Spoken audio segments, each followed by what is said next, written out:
The mountain inhaled and held its breath, then let it go in a sound like tearing cloth. Miriam, 7, woke to her mother's hand on her shoulder and the strange silence that comes before noise. In Jambali, high in Papua, New Guinea's Enga province, night was thick as damp velvet.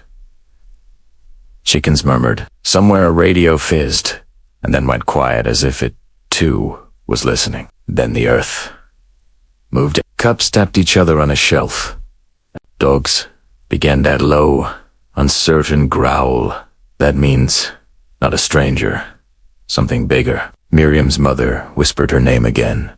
Faster this time. The floor linned a boat taking on the first wave end, the far hillside, black against a starless sky, unstill. It came not as one fall, but as many on old mountainous ribs folding into slurry, house frames tipping like toys, a garden of cocoa, lifting and riding the mud like a raft. Someone yelled to cut the generator. Someone else laughed, to loud shock translating itself into a sound the throat could manage.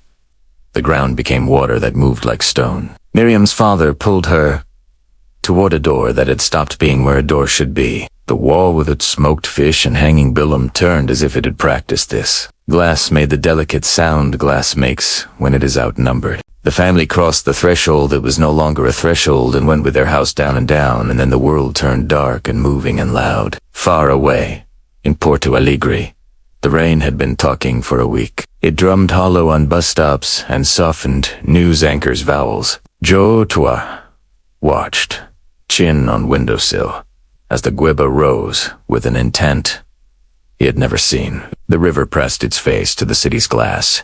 A siren tested its voice. His mother counted out bandages at the hospital and texted, "Pack the things you can carry, leave the rest."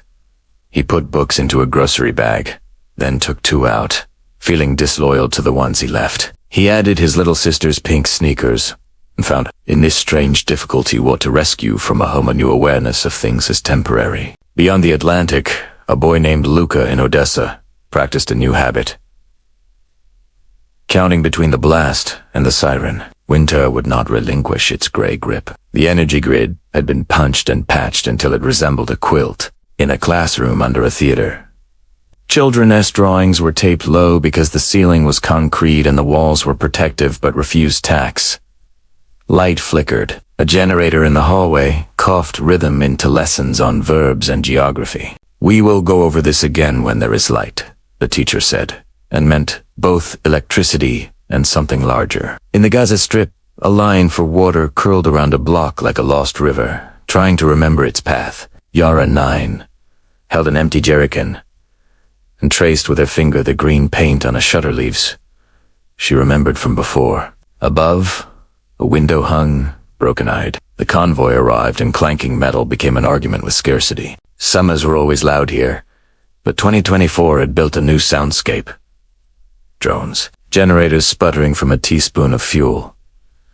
1,000 children called back from the edge of play because air became warning without warning. A woman handed Yara a cup of desalinated water that tasted of coins and survival. In Zimbabwe, a nurse named Tari opened a cooler and found it too warm. Cholera had marched through the city and back out into villages, following the bends of broken pipes.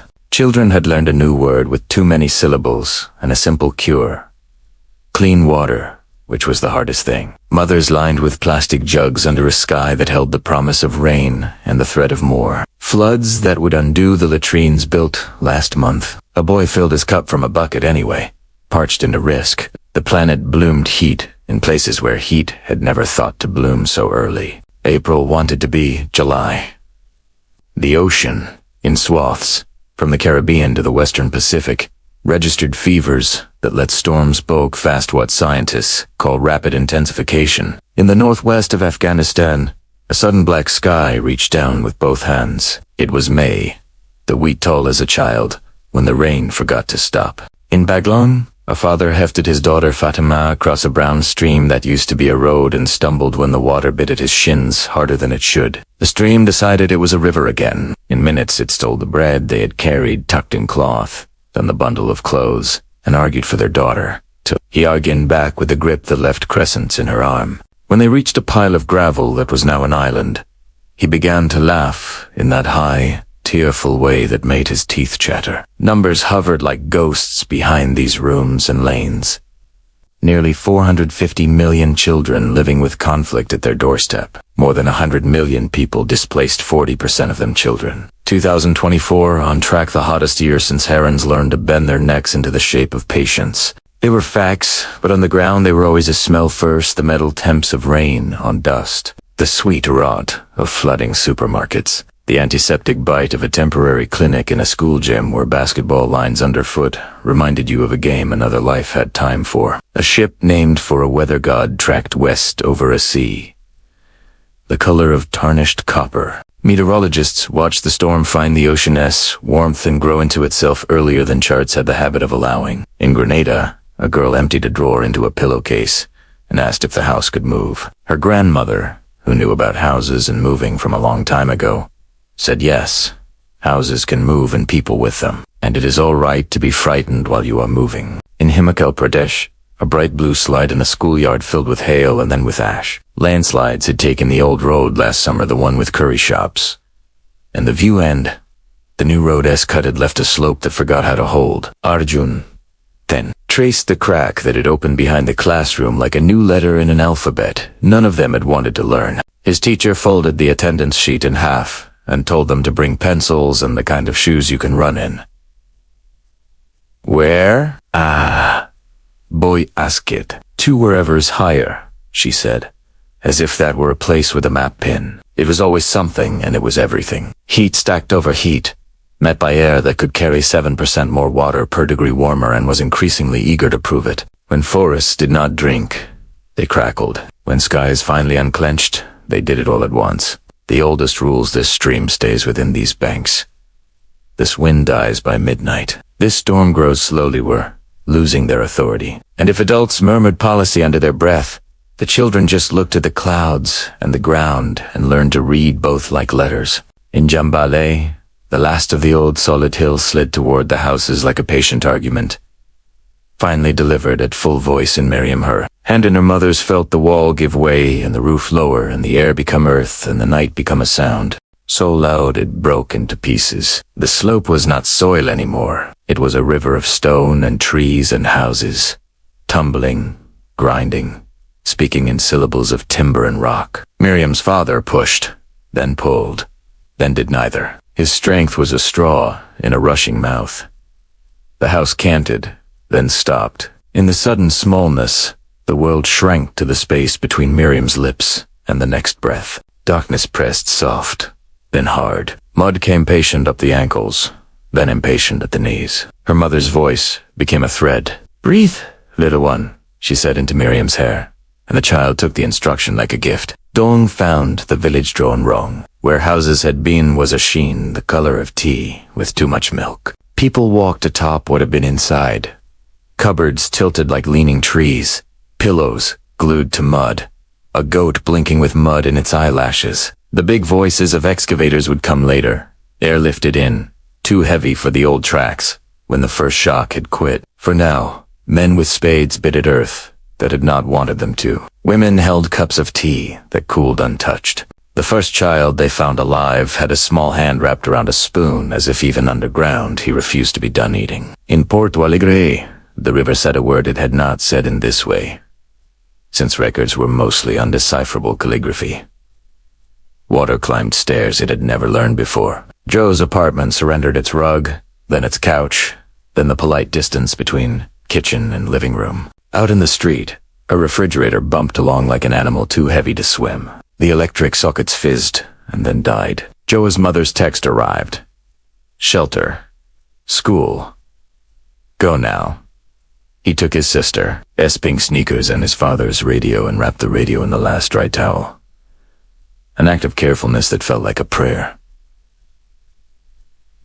The school was already an arc. Someone had thought of extension cords and strung them high. A teacher, perhaps the same who taught him fractions, stood in a doorway and organized waves of arrivals. First the elderly, then mothers with babies, then families with bags, then the families who had forgotten to bring anything at all. In the gym, the lines on the floor made lanes for cots. A boy in a Spider-Man shirt asked if the water could climb stairs. Yes, his uncle said, and then lifted him 3 steps higher and said, but it will get bored before it reaches you. In Odessa, the air would warn, the app would cough, the loudspeakers would find their old Cold War posture, and Luca would sprint with a practiced shuffle down to the basement that smelled like paint and fear. Down here, children knew the flavor of chalk dust mixed with adrenaline. They could write their names in the dark with the muscle memory of handwriting. They could calculate ratios. While the wall above them listened to wind and drones and sometimes louder things, it was not a new disaster. It was the long one they had been born into and were being educated around. Gaza's tent city bloomed, brittle white, under an unforgiving sun. Yara's mother counted biscuits, counted pills, counted the minutes they could spend in the line for the toilets before someone came needing the space more. The doctor at the clinic wore a headlamp in daylight to peer into ears and throats under canvas. Every cough was an equation. Crowded people times bad water raised to heat equals outbreak. You cannot keep cholera at arm's length in a place where arms brush strangers all day. A boy winked at Yara and showed her a trick. How to make a loop of string that turned into a star, then a cat's cradle. She laughed for the first time in weeks. A rusted hinge given oil. In Baglan, Afghanistan, the brown water had already decided it was a school now. The courtyard tiles were a map of an old plan for a happy day, and the stream, having shed its guilt about changing, rolled across it. Fatima sat in her father's lap on a bench in a mosque that was now upstairs only. A woman next to them whispered verses that were both prayer and lullaby. A young man handed out bread that tasted of damp and relief. Outside, a policeman redirected a river with the flat of his palm and a length of corrugated iron.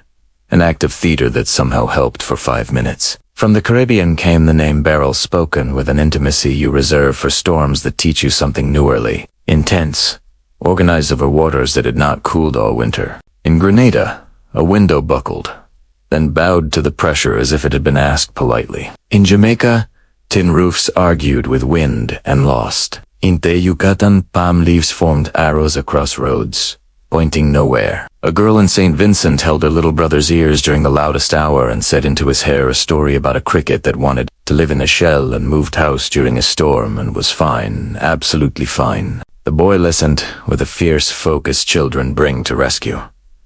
These weren't scenes apart. They were one arc threaded by warm air and wet air and rules altered by a decimal point. Warmer oceans fed bigger storms sooner. Warmer air held more water and then broke hard over neighborhoods, where drains remembered a smaller climate. Dried hillsides greased into movement. Disease took the easy road laid by crowds and heat and broken pipes. Every child learned a new choreography.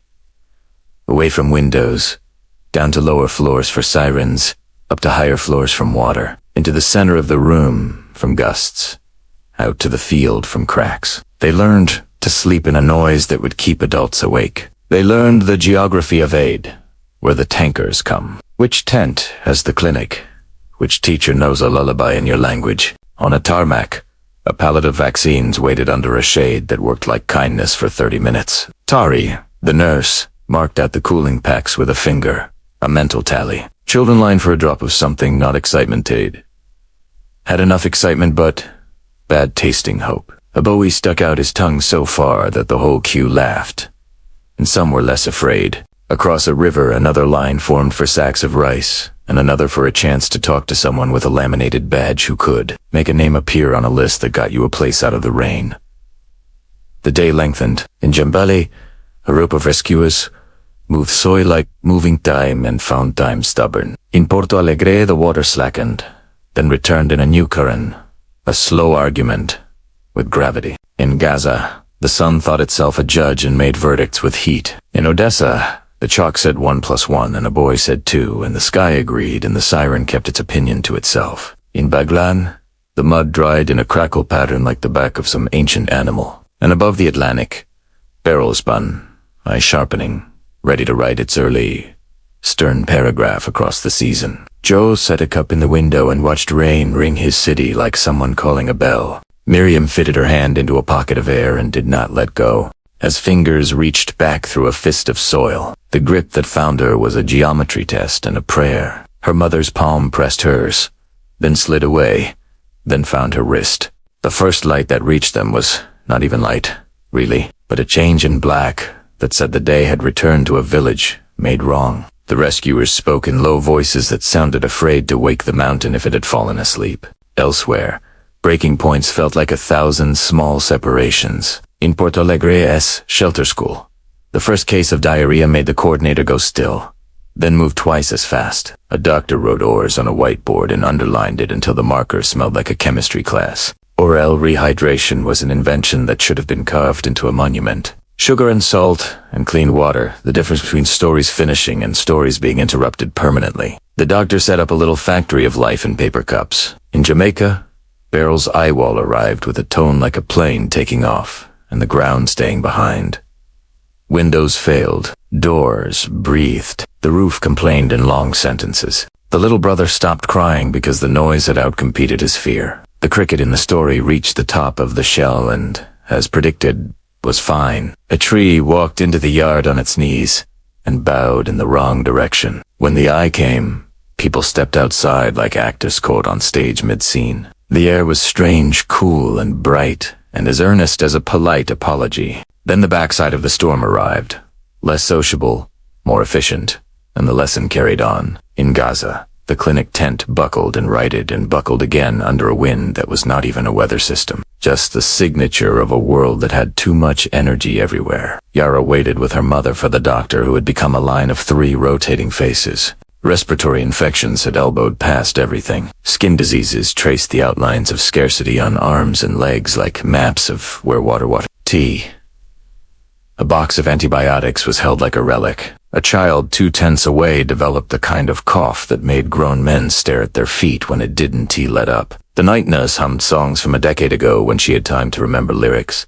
In Sudan, Amal 6 leaned against her mother under a plastic sheet that kept the rain off most of them and failed at the edges. The market had become a rumor, and moving was the new market.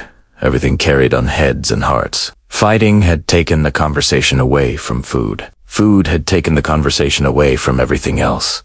A man with a UN badge counted children and adults, and then counted again because the numbers didn't behave. A bag of fortified peanut paste was opened. A tiny hand reached into it with a seriousness that made the mother wince and smile. It tasted like a miracle that had learned modesty. In Odessa, the basement lesson was interrupted by a thud that felt like a shout pressed into concrete. The teacher looked up, then down at the children, then continued as if verbs could armor a day. When they were released up the stairs, the sky was a color they hadn't given a name yet. Lucas' mother had taped the windows in an elegant lattice that looked like decoration until it felt like care. They ate soup that tasted like last year's garden and this year is a perseverance. In Yambali, horns of Bacchus sounded like relief. The first excavator bucket cut into mud that had settled into the shape of a shrug and lifted carefully, as if it were moving a sleeping animal. A hand appeared again, and this time when it gripped, it brought with it a small body dusted in earth like flour.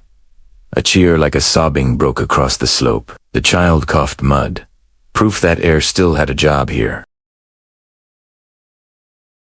The breaking does not end with the storm passing or the siren going quiet. It is the long knowledge that school will be in a gym for a month, then a field for a month, then a tent, then an app, then effluck olds in a room with a fan. It is the second infection when the antibiotic runs out. It is the understanding that the bridge is gone.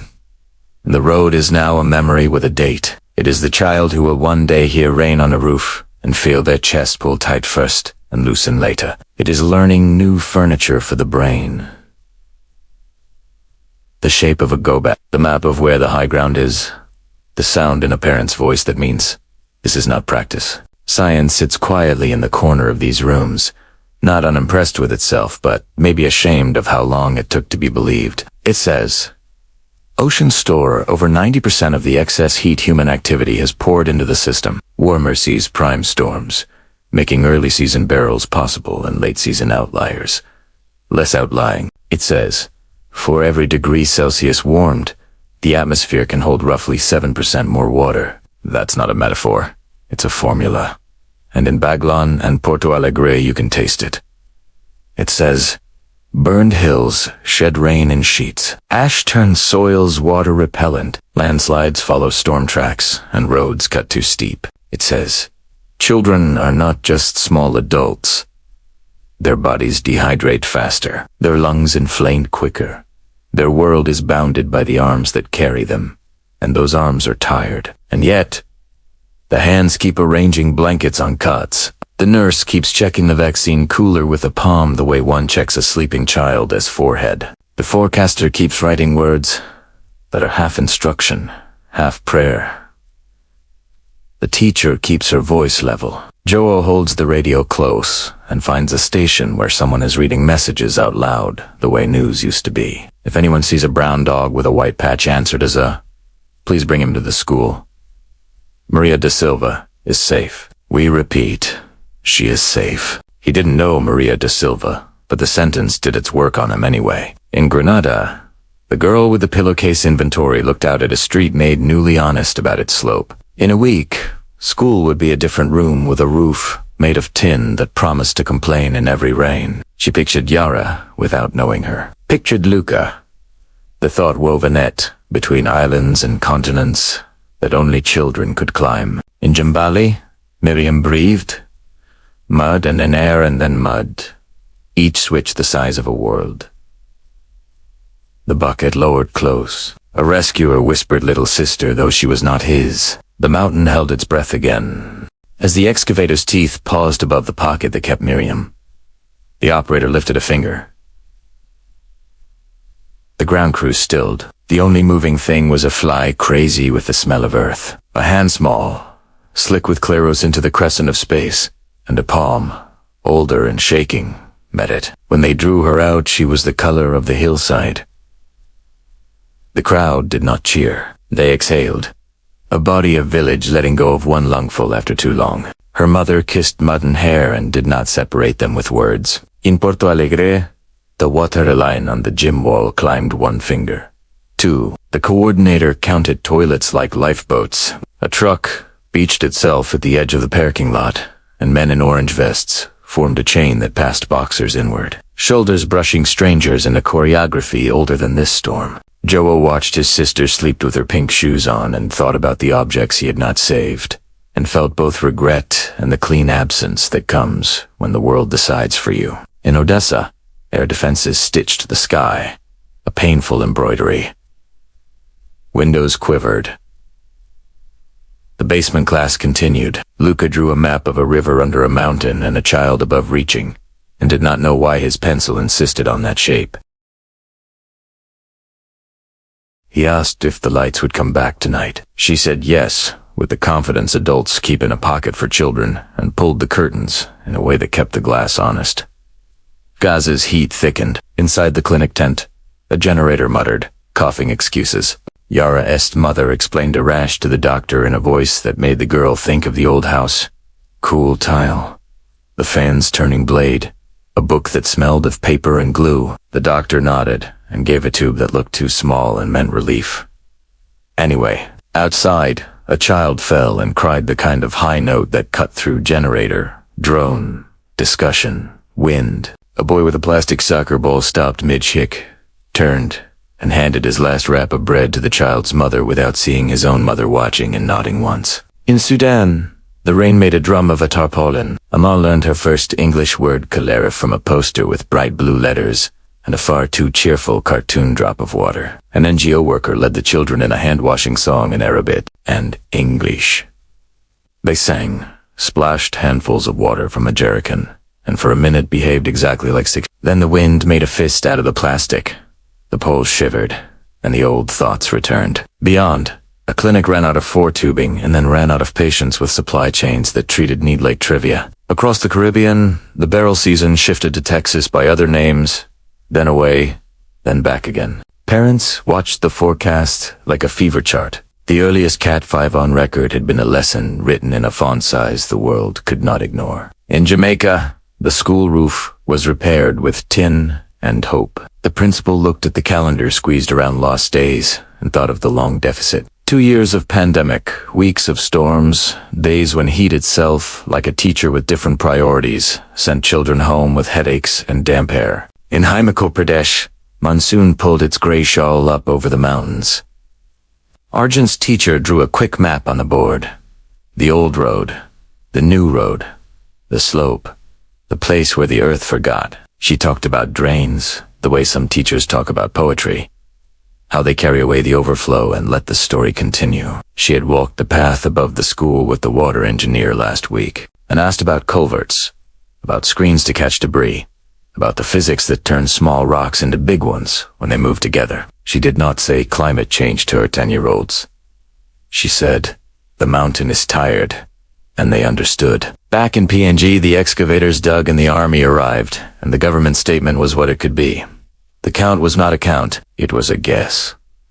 With tears. Aid found its way into a place that had not planned for machinery, that loved footpaths and talk and hillsides, that had felt safe for generations against everything but this. A man with a clipboard made a list of names that had no one left to answer to them. Miriam lay under a rusted roof balanced against a stump and counted the beads on her mother, Espilim tassel, and fell asleep mid-number like children do when they return to a place with no immediate threat. In Porto Alegre, the lights in the gym flickered, and the whole room murmured.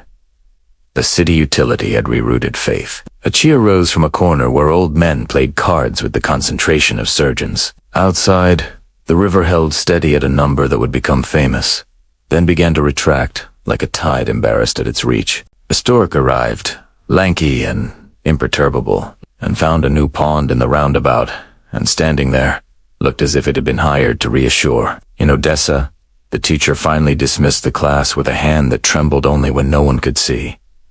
Luca ran upstairs into a light that had decided to return. He and his mother stood at the window. The tape lattice held. They drank tea they didn't want, because ritual is often stronger than appetite and smarter than fear. He thought of Joe and Yara and a girl with a cricket.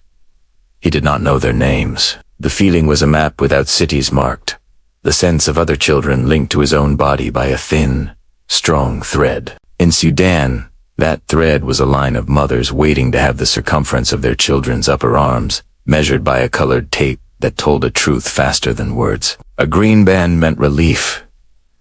Yellow meant carefulness. Red meant the kind of attention the world finds too late too often. Amal closed her eyes when the band tightened and sang the hand-washing song under her breath.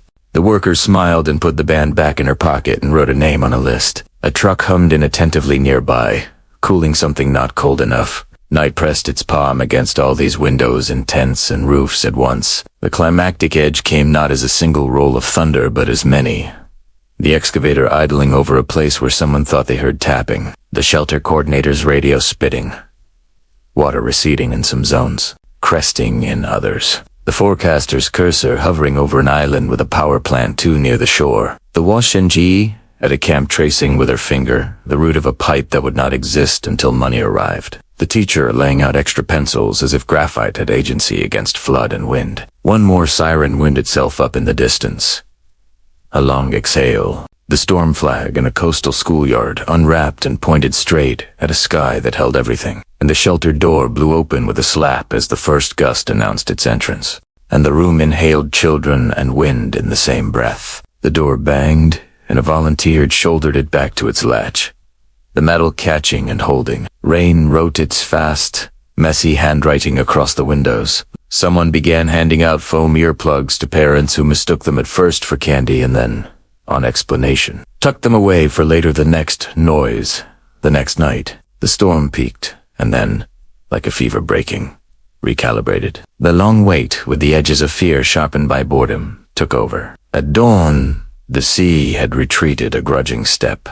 On the coast, where Burrell had drawn her early signature, roofs lay peeled like fruit skins, and the streets held shingles like malign confetti. Children stepped into light holding their adults' hands tighter, then let go and began to count useful things without being asked. Whole window, broken window, tree down, tree waiting, dog found. Neighbor ere, neighbor not yet. A school, its sign bent to an unexpected angle, dressed itself as a shelter by lunchtime. By evening it had remembered its old job. Children sat where they had napped in the storm, and practiced reading from laminated charts, handed out by a woman who had slept 2 hours in 30. In Porto Alegre, the water's polite descent revealed a city with a different memory than before. Joe untied a line of knots he had used to hold a bag high, and found a loaf of bread inside as clean as answered prayer. The school announced they would reopen Dias Alternado shifts to make room for loss. Jola's mother took off her shoes, set them neatly by the shelter cot, and cried in a way that allowed her to keep doing things. Showa walked to the gym window and watched a boy on a bicycle pedal through a puddle so deep he became a myth and re-emerged himself. He laughed. A clear bell. Around the corner, a nurse tapped a vial and gave a child a vaccine that would not bear the weight of a headline and would save a life. In Jambali, the excavator sighed to a stop and birds, believing the world was turning back on, sang. The count was carved into the air by a man with a radio who said, "We will keep looking tomorrow." And tomorrow landed like a promise that meant work. Miriam slept with her head on her mother's arm under a tent that smelled of new plastic and wet grass and dreamed of counting again without having to decide whether to stop at 20 or push on to 40 in case counting itself kept the hillside still. In Gaza, the clinic counted out the last antibiotics and then switched to the strategy of hygiene in space and charcoal in shade. A shipment arrived and did not get bombast. It got distribution and strict smiles. Yara came home to a tent that would be their home longer than anyone wanted to say. She had a book, a single paperback with a bent spine and underlines in a stranger's handwriting. She traced the loops of script with her index finger and then wrote her own name in the margin with a stub of pencil like planting a flag. In Odessa, spring shouldered winter out of the city with a kind of stubborn tenderness. In the basement classroom, the teacher taped to the wall a picture of a river under a mountain with a child reaching. Luca walked home with his mother under a sky that wanted only to be a sky. Forgot its other jobs for a minute. The city turned on a fountain in a square. Children ran their hands through the arch of water. For an afternoon they learned again that wet could be laughter. In Sudan, the MUAC taped green. Yellow Red told a different story. A convoy made the last kilometers on foot when the road admitted it had quit. Amal ate, then ate again, then smiled. That first, dangerous, hopeful smile that makes mothers bargain with the future in their heads. The cholera line shortened because Tari had found a working fridge and taught hand washing as if it were a spell, because it is one. A truck with sacks of sorghum arrived under a sky that pretended the rains would behave this year. At the distribution table, a woman with a ledger and a careful pen wrote names with love disguised as neatness. Children danced in line, because standing still is hard at 6. Across these places the After did its work. Forms filled. Phones charged on generators that sounded like lawnmowers. In a summer that wouldn't end. Roofs patched. Culverts cleared. Drains mapped. Boulders pinned above hairpinned roads. Handrails installed on steps that would be underwater sometimes, and the way out other times. Immunization campaigns threaded through displaced camps. Schools made of many tents held morning assemblies that looked like field trips. Mental health teams sat in circles with parents and showed them how breath could soften children's nights. A child protection officer set up a table by the shelter door with a sign that said in 3 languages, "If you're a child alone, come here." Numbers tried to count what happened and failed. WNAH Sarasai Dober, 120 million forcibly displaced by IDMC said internal displacement at a record. UNICEF's appeal for children climbed into billions. That makes sense only in budgets. And in the hands of mothers opening cartons. The figure collapsed into a bag of lentils. A bar of soap, a packet of seeds. Education cannot wait, put a number to the children whose schooling had been interrupted. Over 200 million needing support. The ocean posted its graph like a fever chart. Temperatures notched up where they were supposed to go down. The atmosphere, too, wrote its own long, thin line. The point was not the number. It was the direction. Lessons arrive with the stubbornness of good ideas. Build schools on mounds that keep their floors above the old floodlines and the new ones. Give those schools solar and satellites so class can keep a beat when a storm untunes the grid. Make them double as shelters with doors that open outward and bathrooms that respect dignity. Train children in drills that are games until the day they aren't. Plant trees, not the metaphor. The thing with a trunk and leaves, and water them for 3 summers so their shade can turn August into July, and a heat index of 41 into a day you can still learn on. Install sirens that don't assume a single language. Put radios in the hands of the teens who already know how to lead younger children into rooms with no windows. Pay teachers extra for the days they teach in gyms and tents. Burn smart in winter if fire is your danger. Move the fence back if water is your neighbor. None of this apologizes for what was lost. A child's bed mapped by a water line is a sentence that will be read by whoever sleeps there next. A photograph rinsed clean of faces is a new thing it did not ask to be. A hillside that took back what was built on it wrote a kind of stubborn poem about gravity no engineer could ignore. Still, each place wrote a smaller answer to Porto Alegre's own new no-build strips, where the river had made its point. Heimaco S. Public Works cut slots and laid screens above a school that had learned the language of monsoon too well. Sudan carved out corridors for trucks, because children's arms do not care which faction signed what. Jamaica rewrote a school calendar not to steal summer, but to give back math and reading to a cohort of storm season kids. The untold crisis of 2024 to 25 was never just that children stood at the edges of floods and in lines for water. It was that they kept the thread. They learned the maps of escape and return. They became, because there was no choice, the carriers of rituals that saved their neighbors quietly. A hand-washing song, the art of making a go-bag an adventure instead of a panic. The way to speak to a younger cousin in a tone that made a shelter feel like a sleepover. They also carried the science, the way children carry new words playfully. Precisely. A boy explained to his grandmother that warmer air held more water, and she nodded, and he made a joke that turned it into a story they told at dinner. A girl asked the mayor why the new levee wasn't taller, and the mayor, a decent person who wanted to tell the truth, answered her in numbers, and then in a promise for next season. We like to imagine children as protected by stories. In 2024 to 25, too often they were the ones who protected stories. Miriam will one day point at a new green slope above Yambali and explain to her own child why the village rebuilt where it did and not where it had been. Joel, years from now, will hold a city job that requires him to check a drainage grate before a storm and will think of his sister's pink shoes and bend lower brush out one more leaf and not tell anyone why he is so attentive. Yara will teach someone else to write their name in a margin and then share a cup of water like it's champagne. Luca will tape windows in patterns that are both beautiful and strong, and then pull the tape down when it's safe and smile at the residue, because it reminds him of a lesson learned. Amal will hear rain and step outside and someday not flinch. You could say the real threat is climate change feeding disaster into already fragile lives.